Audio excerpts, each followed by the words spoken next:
Hello, and welcome to this kind of support group style presentation on mastering meal planning, discovering your simplified style.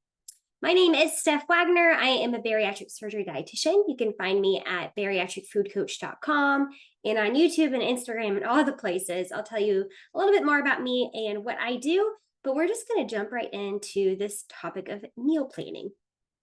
Research shows that patients who lose a significant amount of weight and keep it off for 5 years or more, they report lots of similar habits. Like they're not dining out that often, they're eating mindfully, they're focusing on protein first meals, but they also report staying connected in support groups. So I just want to mention that it's no small thing to be engaged, to watch presentations like this, to log on to support groups with your clinic, whatever it is in terms of getting connected and feeling that common humanity, that you're not alone, you're not the only one, is really, really powerful.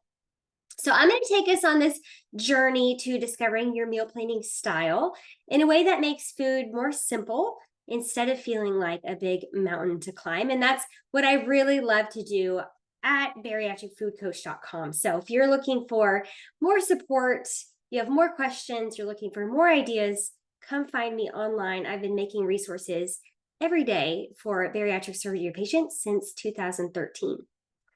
Before I move to my next slide, I want you to take a moment and think about meal planning. What do you picture? You think about meal planning. This presentation's on meal planning. Do you have something that kind of comes to mind, like a picture of what you feel like it might be or look like to master meal planning? I wonder how many people think of meal planning and something like this comes to mind. They've got color-coded meal plans and grocery lists and all these colorful fresh vegetables and spices, and it looks lovely, but it looks like something we don't have time for, right? Or maybe something like this. All the portions are laid out, veggies are chopped, everything's organized, neat, beautiful. It's prepped for the whole week. Again, wouldn't that be wonderful? And sometimes that works for some people, but if this is the image, then maybe it does feel too far away. Maybe it's something like this, a refrigerator that is always clean, full of fresh items, only what you need, nothing that you don't need. And I mean, wouldn't that be nice? But of course, this is not a real refrigerator, right? This is where our brains go to, this like organic, fresh, totally clean, fresh produce. But obviously the picture is not real. This has to be like in a showroom or a open house at a real estate agent or something like that. Like we get this idea of something perfect, and I just wonder if that's what holds us back. I've been a bariatric dietitian for 14 years, and I can tell you, first off, that my meal planning has never looked like that. And second, hardly anyone else's does either. That's not what consistent week in, week out, getting dinner on the table really looks like for most of us. We have to break away from this image of picture perfect, Pinterest color coded, and kind of redefine what meal planning really is for us in our daily lives, in our season of life, what that really looks like rather than what we think it needs to look like. That's what we're going to talk about in this little session. We are going to redefine our role in the kitchen, reevaluate how we manage food inventory. We're going to kind of name our meal planning style. Maybe you've done personality inventories, personality tests. This is kind of a spin on that, because if you have a different personality, then you're going to have a different meal planning style. And it helps to name what ours is rather than trying to fit into a perception. We're going to talk about cooking for one and food preferences. If you consider yourself a picky eater, we'll kind of touch on that. And I also wanted to talk about AI, ChatGPT, and how it could help with meal planning and making your life easier. So we all have different personalities. That means we're going to have different styles of managing food. And that's what I want to do, is kind of redefine what meal planning is, kind of change our mindset and shift what we're really doing when it comes to managing food in the house and getting food on the table. Well, first, let's reorient ourselves for a moment when it comes to the kitchen. Our job is broader than sitting down to calendars and shopping lists and recipes. We actually have to zoom out. And when we do that, it's kind of a mindset shift that our job in the kitchen is to manage it. We're kitchen managers. If you've ever worked in food service, you're probably familiar with the role of a manager over the kitchen. Kitchen managers need to consider things like inventory, food in, food out, right? Maybe they need to order the food, organize the foods, the ingredients. They need to have a system and a flow.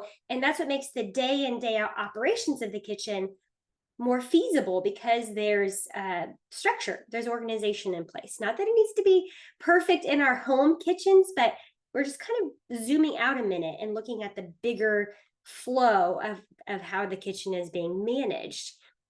Managers also have to make sure that there's a consistent cleaning schedule. They kind of shut down the kitchen for the night, make sure people know, their staff knows how to clean up and wrap things up for the night.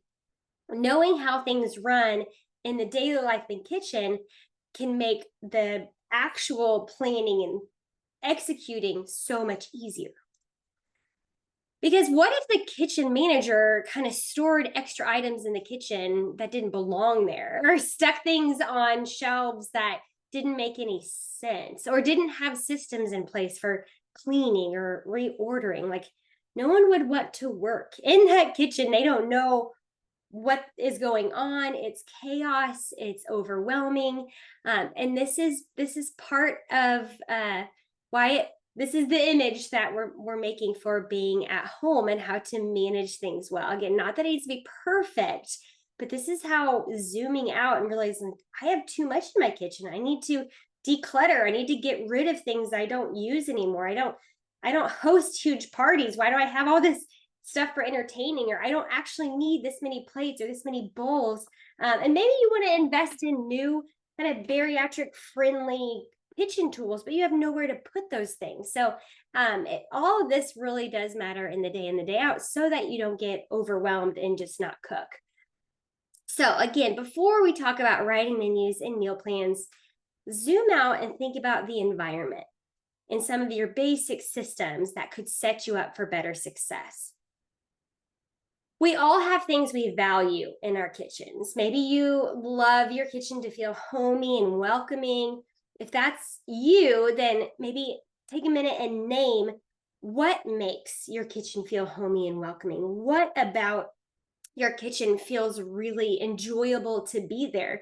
If your kitchen is not enjoyable to be in it and you're tired, at the end of the day, the last thing you're going to do is go in and cook dinner in an environment that you don't want to be in. So for me, I really love having my kitchen counters pretty clear. I value having very little on my kitchen counter. So that means I had to declutter my cabinets to make sure things like the coffee stuff could go in a cabinet, or the air fryer, indoor grill thing that I have. I needed to have a big area to put that so that I didn't have to live on my countertop. I really value having those clean kitchens. So I've become really picky about what kitchen tools or equipment I allow in my house, because I don't want to manage more than I need to. So each item, I have some rules for it. Each item in my kitchen either needs to have 3 uses to it, or it's something that I use at least once a week. If it doesn't fit those parameters, unless it's like, something for entertaining, which I don't do a whole lot because I have family members that love to do that. Maybe you're the entertainer, but I have a separate area in my basement for that kind of storage. But other than that, I really got rid of a lot of my tools. So when the newest, greatest kitchen equipment tool comes out, I usually start very, very skeptical and think about if it would really be worth replacing something else that I am already using to make that task. So if something is absolutely going to make my life completely easier, then I will make room for it. But usually I don't want to add to the clutter, because I value my clean countertops. When my countertops are clear, I feel more at peace in my kitchen. I feel more in control, and I can go in and get dinner started right away. I don't have to move things out of the way in order to make dinner. So if you find yourself like having to clean up so that you can cook, it's no wonder you don't feel like cooking, right? Because the task is feeling bigger and bigger. I'm not saying my kitchen's always clean by any means. I have a family that it's a very active kitchen. There's lots of stuff going on throughout the day in my kitchen. But by keeping less stuff there, it's easier to recover after a meal, take back my countertops. So, as the manager of the Wagner family kitchen, I really value my clean countertops. I need space in my cabinets, and I will make that work so that I can get dinner on the table more easily on, any given day. So if you find the kitchen's a stressful place for you, name what makes it stressful. Tell someone about it. It's kind of accountability when you admit it to somebody, and see if you can kind of identify and discuss and solve those stressors in your kitchen. But again, this makes a big difference for meal planning because we need to zoom out a minute and look at how the system is going. So tip number 1 is become the kitchen manager. Put on your manager hat, think about what you want the kitchen to be for you. Consider decluttering or cleaning out the things that are in your way of managing your space. Maybe you're not the person that does the most cooking. Maybe you have to do this as a team effort. You're doing this with your spouse or with a family member. Maybe you live with a child, an adult child. Maybe you're organizing a lot of other people. So you might have to talk through what this looks like, but I do think it's worth your time to make sure that you have a good environment. Okay, well, with that, we're going to move into tip number 2, your second job as the manager, and that's the food inventory, having kind of systems in place for food in and food out. This might sound really overwhelming, right? Like that sounds like such a official word, the inventory, but that's really what it is, because we have to eat, multiple times a day, and you don't want to go to the grocery store multiple times a day, so we have to have inventory management. So this kind of perspective shift really helps with meal planning because you have a handle on the food in, food out. You may already be doing something to manage your food inventory as you think about it. So kind of think through how you're already doing it, and that might be a clue to your natural style of meal planning. What you're already doing is cluing you into what is natural to you. So we want to work with that, not try to start a new system that isn't your natural one, right? So pay attention to what you're already doing. So in my kitchen, this is some of the things I do for food inventory to give examples. Maybe these examples will work for you, and maybe you're like, no, I like to do it this way, and that's fine. Pay attention to those natural ways you're doing it. In my kitchen, I have a large whiteboard, and I have 2 columns on it. It's kind of like off to the side of the kitchen where like my broom and stuff is. And I have a column that says, this is what we need to buy. And I have a second column of what we need to use up. And I think that column gets missed a lot because it's like, oh, I actually have this big jar of pesto that is only good for another 2 weeks. I need to make sure I meal plan with pesto in mind so that I can try to use up as much as I can. I might not be able to use up all of it unless I'm eating pesto every day.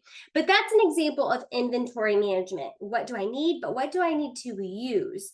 Making sure that we're actually using the foods that's sitting in there. So that's a simple thing for me to do, is to, before I look at my menu, I go look at my board, and then maybe I look in my fridge and my pantry for anything that might have not gotten put on the board. And I get that information before I sit down to make a menu, but that gives me a really big head start because if I know what I need to use up, I already have an idea of some things I might be making. Another key part of managing food inventory is a good system inside the fridge and the pantry. I really love clear refrigerator bins and labeled sections in my refrigerator. They're not super detailed label sections. It's like, kind of broad stroke, like fruits, veggies, dips, sauces. But my favorite shelf in the refrigerator is designated to leftovers. When I add leftovers to the fridge, I label it and I date it. And it's an extra step that is so worth it, because we think we're going to remember, but we don't. We pull out that leftovers and we're like, was that last week? Was that 2 days ago? How old is this? And so sometimes we toss things that maybe aren't as old as we think just because we assume. So a date can be really, really helpful. Or family members might be more likely to eat the leftovers if they know it's only a day or 2 old. We tend to assume things are really old. I also like a designated shelf because then things aren't getting pushed back and hidden. Those leftovers are right there.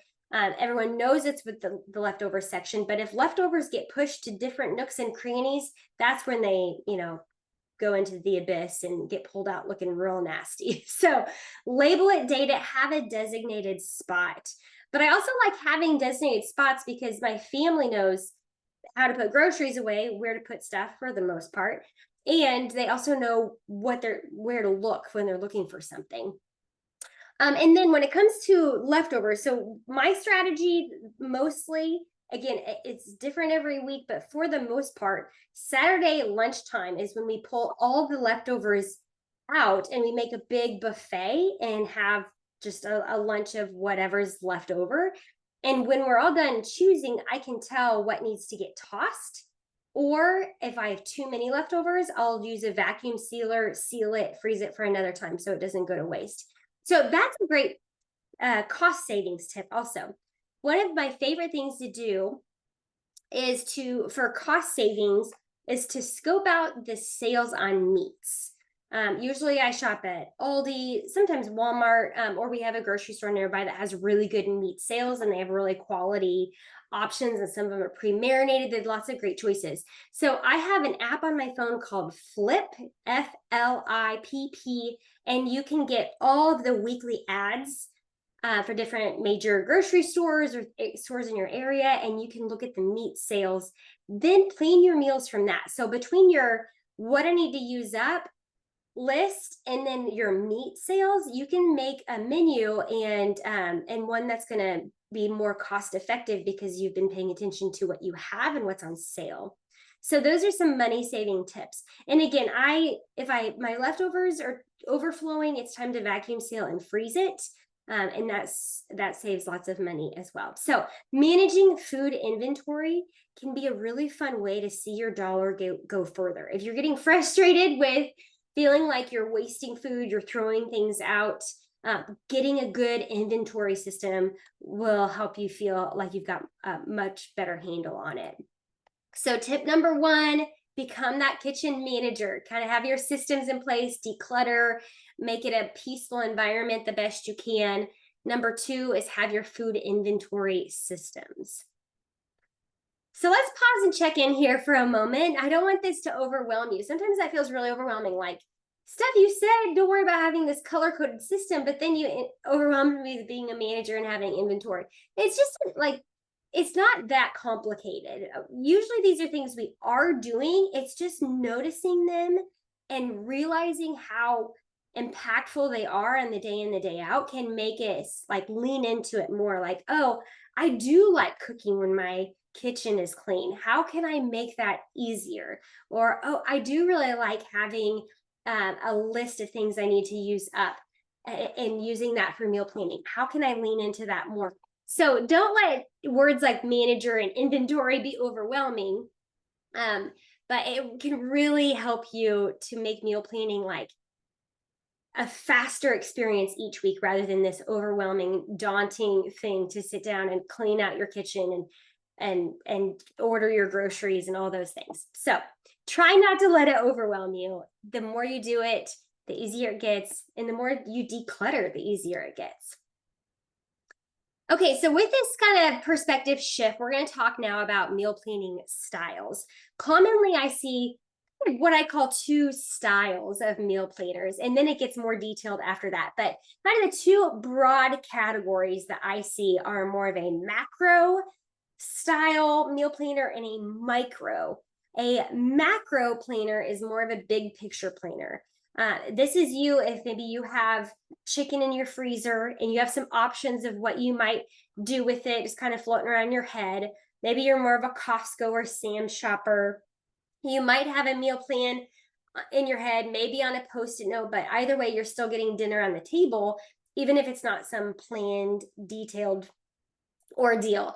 And that's more of a macro planner, and that's fine. There's no wrong way to do it. If you're getting dinner on the table, you did it. There's no right or wrong way, right? It still counts.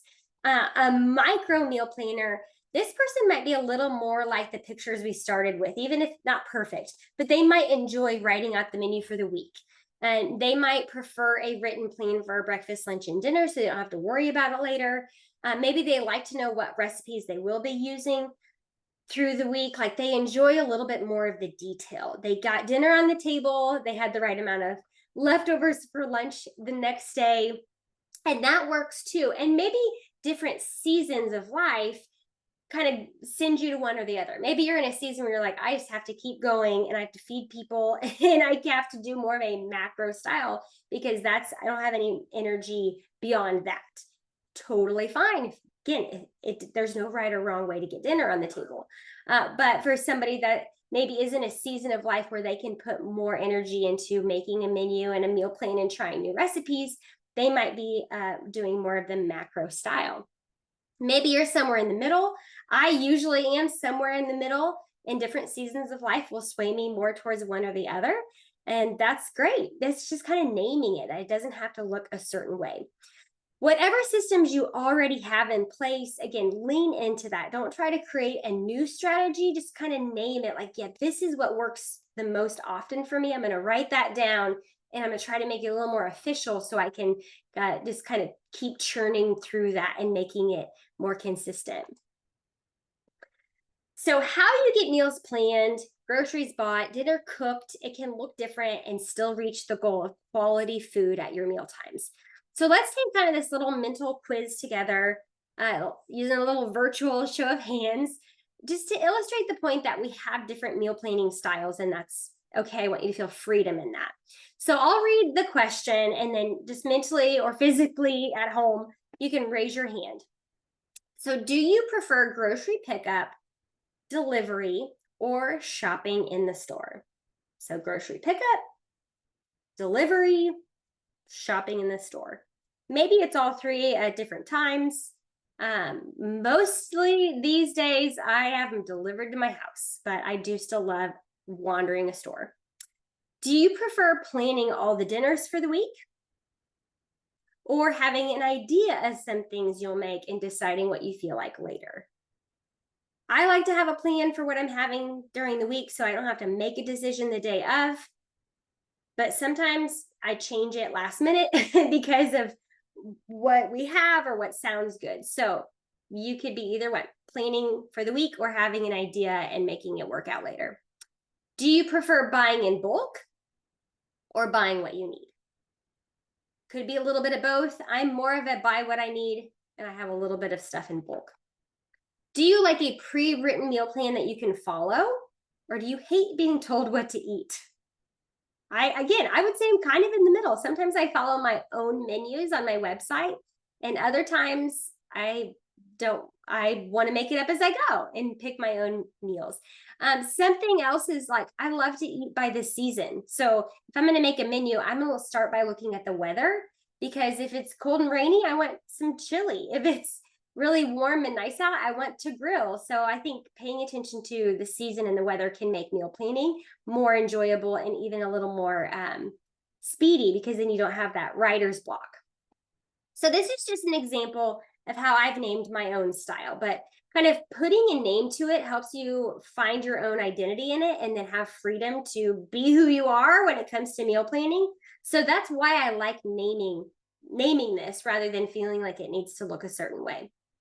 Now, this doesn't mean that I never end up with a Thursday grocery pickup or that I cooked less than 4 nights. Like, certainly it's not always perfect like this, but by naming what feels most natural to me, I'm able to put this vision in place for what is mostly true.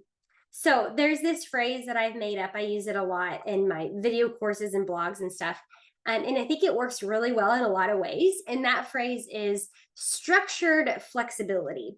That's something that works really well for me. I like having a menu. I like having a set day that I order my groceries. I like having that structure, but I really need flexibility. So sometimes the neighbor ends up talking to me out front for way too long, and I have to change dinner plans last minute and make something that's going to be a lot faster to get dinner on the table. So I got to have some flexibility in there, but I still had the structure. I love this when it comes to nutrition goals. We want structure, like, how many meals a day? What should we be focusing on? How much water? Where's the structure? but we do need flexibility. We can't live in black and white. We all know that it doesn't work. So keeping it flexible allows you to kind of live your life, but also make it work in your own way. So name some things that are true for you about your natural style, put some structure around that, and allow it to be flexible. So even as you see my style here, you might notice that you agree with some of it, or you might think, oh no, that would never work for me. Pay attention to that, because those are clues into what your style is.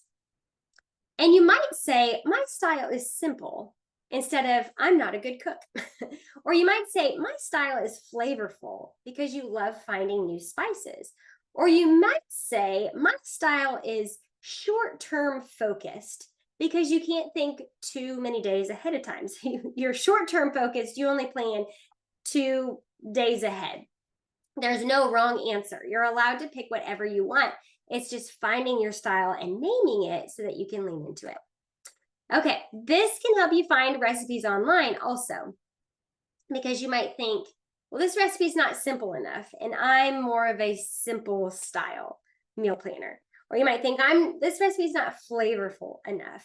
Or you might think, I only need a couple recipes because I'm a short-term meal planner. So by kind of identifying yourself and your meal planning style, you're going to make it easier to find recipes and make a menu, because you're kind of putting up your blinders to things that don't fit you as well.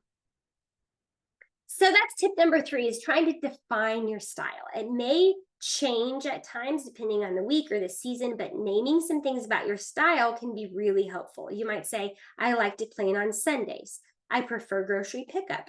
I will cook 3 recipes a week. I will keep my recipes in a binder or a Pinterest board. I like pen and paper instead of online options. I like pre-written menus that I can follow. The thing about finding a style is that it's not black and white, and that you're allowed to change it too. But naming it, living into it, and then realizing what's not working is also a great way to update it and flex it for what, kind of how it actually plays out in your daily life. Okay, so here's where we are so far. We've put you as the manager of the kitchen. We're reviewing systems to manage food inventory, and we're starting to identify and name structured flexibility on your meal planning style. If anything is overwhelming you so far, name that. Those are wonderful clues to figure out what might be getting in the way to make meal planning more simple and more natural for you. Okay, now we're going to branch off here and talk about cooking for one versus cooking for a crowd, and a quick note to any particular eaters who might be watching. Because these are very common questions when it comes to meal planning. What if I'm not cooking for a family? What if it's just me? I don't feel like doing it, right? It takes more energy. It doesn't feel worth it. So I don't want to leave this one out. Cooking for one has its benefits and its annoyances. These are a few approaches to cooking for one. If any one of these seem to stick out for you, add it to your meal planning style. One thing you could do is cook one recipe, divide it up, and freeze what won't be eaten fresh. You can get vacuum sealer bags that are smaller in size, so you can freeze individual sized portions. You could also try a silicone muffin pan. So if you make a large batch of chili or stew, you can then put it in a silicone muffin pan. I think it's usually around a half a cup. I guess you'd have to measure that out. And then put that in the freezer. And then you could pop those out and put them into a gallon Ziploc bag, but you'll have frozen chunks of chili that you can reheat as you need it and have those individual servings. Another style, especially for those that don't like leftovers, is to plan your menu where you use 1 package of meat for 2 recipes. So maybe you make 2 ground turkey recipes, but you're using half of that package on Tuesday and half of that package on Wednesday, so that you don't have to have leftovers of the same food. You're just splitting up the meat. You can also oftentimes go to the butcher counter if you're at a grocery store that has a fresh meats counter, and you can buy single servings of meat. So you can get a single chicken breast, a single pork chop. Oftentimes you can get pre-marinated ones, but you can buy individual servings of meat when you go to the meat counter. Great savings tip. Also helps you if you don't like leftovers and you're cooking for one. Let me also remind you that even if you're cooking for just you are still worth it. You are worth having a good meal and getting dinner on the table. You don't have to spend an hour cooking it. You can do really simple meals, or again, buy a single portion of meat and grill that, or bake that, or whatever the meat is. But you can keep it pretty simple, and it is worth 20 minutes to get you a good meal on the table, especially if that's going to fill you up and keep you full and keep you on track, compared to eating something really light or grazing on something and feeling hungry for the rest of the night and grazing or picking at more food. But filling up on a good dinner is what's going to help you in those evening hours. So you are worth it. It does make a really big difference. Now, if I were sitting with you one-to-one and you were like, I'm such a picky eater, well, we can talk through all those unique things about you that make food hard, make meal planning hard. But we're not one-on-one, so we're going to try to address barriers around food the best I can. If you label yourself as a picky eater, one thing I would like to do is scratch that and say you're a particular eater. If you've always been particular and you know that about yourself, finding your best way forward after surgery, it can be kind of a mix of things that you never cared for and things that you're surprised by liking or not liking. That it's kind of like reimagining what you do and don't like after surgery, because things do kind of change. But something I want to point out is if you are particular now, but you weren't particular before surgery, some of that could be surgery related, and some of that could be how you're eating the food.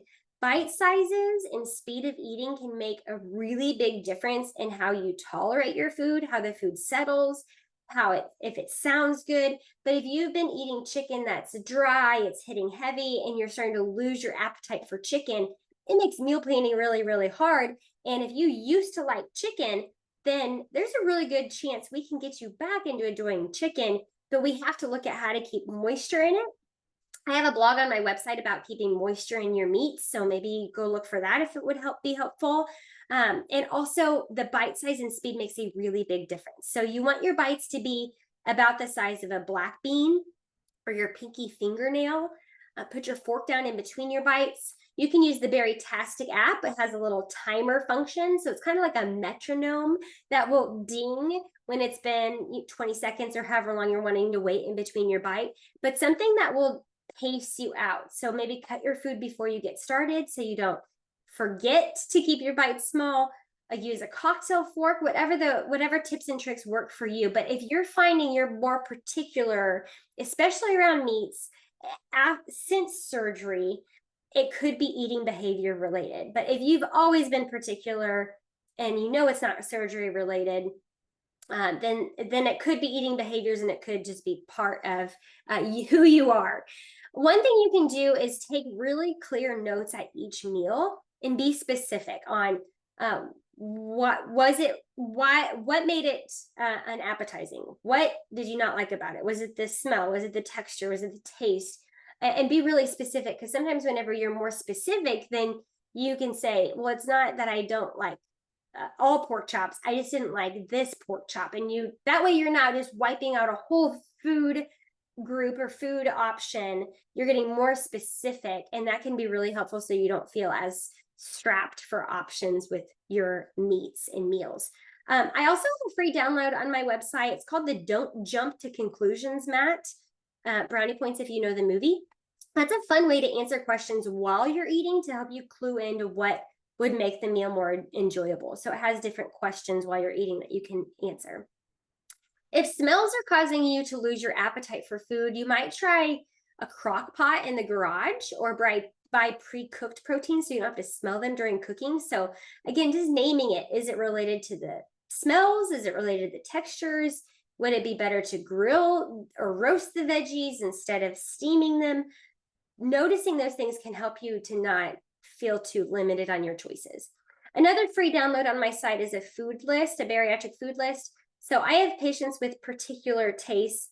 Print that off and highlight what foods are okay so they know what to work with. So sometimes it can feel like nothing's working, but you start highlighting foods you'd be willing to try, and now you feel like, okay, there actually are options.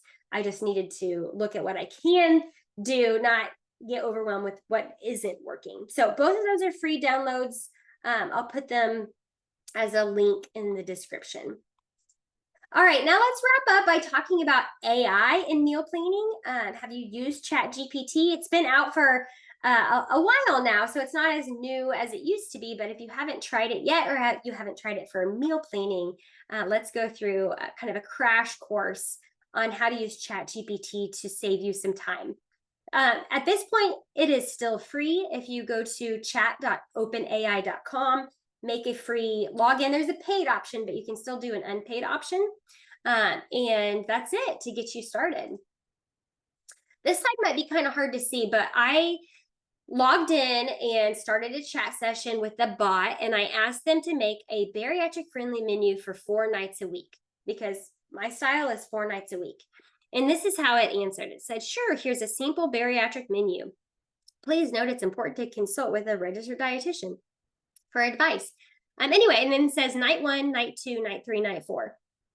And it gave 3 bullet points under each night. It looks like it has a meat option, a vegetable option, and then like another side.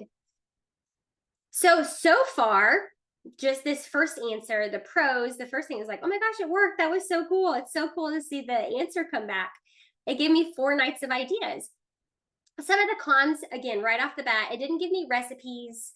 Some of these are possibly more time consuming to my preferred style, and it might not have the foods I like. I'm not going to typically make 3 different things. I might put multiple things on the table. Maybe I have my meat entree. Maybe I have my veggies kind of mixed in with my meats, and maybe I'll add fruit or a whole grain for my kids. But I'm not usually making multiple recipes, if that makes sense. I'm like adding fruit or adding something that's already ready to go.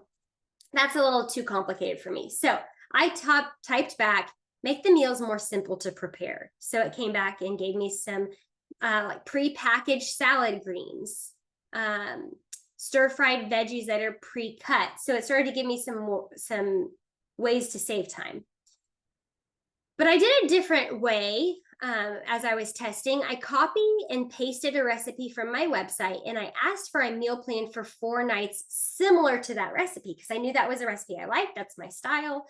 And so now it's giving me actual recipes. So it said, here's a revised bariatric menu for 4 nights with simple recipes. And it gave me an actual recipe, and it gave me kind of the ingredients and the number of ingredients that I prefer. So now I'm getting a little bit more help.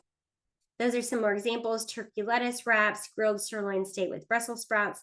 This is way more my style because it's not giving me multiple things to make, and it's actually giving me the recipe. So you get the idea. That's kind of an idea of how to get started and play with it. I'm not going to use the rest of our time to talk through it, but I would definitely implore you to go play around with it. And you can say like, I don't like onions, or do a recipe with no fish, or do a meal plan without any tomatoes. So if you are particular, or anyone you're cooking for is particular, if you're cooking for 1 person, for 8 people, you can just keep asking the bot for more help, because you're not going to hurt its feelings. It's a bot. So you can just say like, I don't like that. Give me more of this. I need this. You can also copy and paste it. So when it gives you an answer, there's a little icon that looks like a piece of paper that is a copy button. And then you can paste that into an email for yourself, or into your Google Calendar, or whatever works well for you, but you can save that for later. It doesn't have photos. So that's one thing that I really like to shop for recipes with my eyes. So sometimes I'll use ChatGPT to get me started, but then I'll go pull up my website, and if it says a salmon recipe, then I might go search for salmon and shop with my eyes and pick a recipe that sounds really good, but ChatGPT still got me started. So sometimes it just kind of gets your wheels turning, and then you can make it work for you. So it's a great way to get through roadblocks. You can keep going with it and have fun. One other thing I did with AI recently was I had a private client that likes to go out to lunch when she's working like a couple times a week. So we put her work address into ChatGPT and said, give us 5 restaurants with healthy menus in a 10-minute drive from this address. And then it gave us the restaurants. So then I was able to pull up the menus from those restaurants and look at what would be good options to order. So with a 10-minute time span, I was able to give her, I don't know, maybe 8 different orders in a 10-minute radius of things that she could get for lunch that would still fit her nutrition goals. So you can save a lot of time. But as fun as ChatGPT is, it will still need your style. It'll get your wheels turning, break through your meal planners, writer's block. And you can use it to craft the outline of your menu, but then look for recipes that have pictures. So just as an example, if it says grilled chicken and broccoli, you can turn that into barbecue chicken and steamed carrots if you prefer, but it gets you started. And then I put a side-by-side comparison. Here's ChatGPT's version. Here's my version. Grilled chicken, broccoli, cauliflower. I'm like, I actually want Italian chicken roll-ups and green beans, but it got me started. Baked salmon, cauliflower rice. Oh, I have a recipe for a cauliflower salmon bowl. So you get the idea. I won't read that verbatim, but it's a fun tool. Okay, so in summary, you're hired as the kitchen manager. Your first job is to clean house and make an inventory strategy. Your second job is to define your style and lean into it, and then feel the freedom to not do it how anyone else is doing it, but just do it for how you like to do it. While you're at it, name any barriers that you have, like cooking for 1 or 2 people, particular eating. We can handle that too. And have fun trying ChatGPT to make your job easier and spin it to your style. All right, you can find me online at bariatricfoodcoach.com. There's a lot of free resources, especially all the blogs are free. There's lots of videos, blogs, tons of recipes that are free. And then we have a Premier Access that unlocks an incredible library of resources, menus, guides. We have a really active community, live coaching calls. So a lot going on inside Premier Access. But I definitely love you to jump on my email list. Every week I send recipes, what's on my menu for the week, a product of the week that I'm highlighting, a tip of the week, and lots of blogs or videos that answer common questions. So those weekly emails are a great way to get to know me and find more resources that I offer online. Finally, if this is helpful to you, my gift to you, you can scan that code. I don't think you can copy and paste that link, but I'll try to include that link below too. But this is a freebie for ChatGPT prompts. If you're wondering what else can I use ChatGPT for, this has 9 different suggestions of things that you can ask ChatGPT. Like, how do I add more vegetables in my diet without sacrificing taste? How do I write a menu for 2 people 3 nights a week that are easy to make? So it gives you different ideas of how to get started. Thank you so much for watching, and I am wishing you all my best in your journey.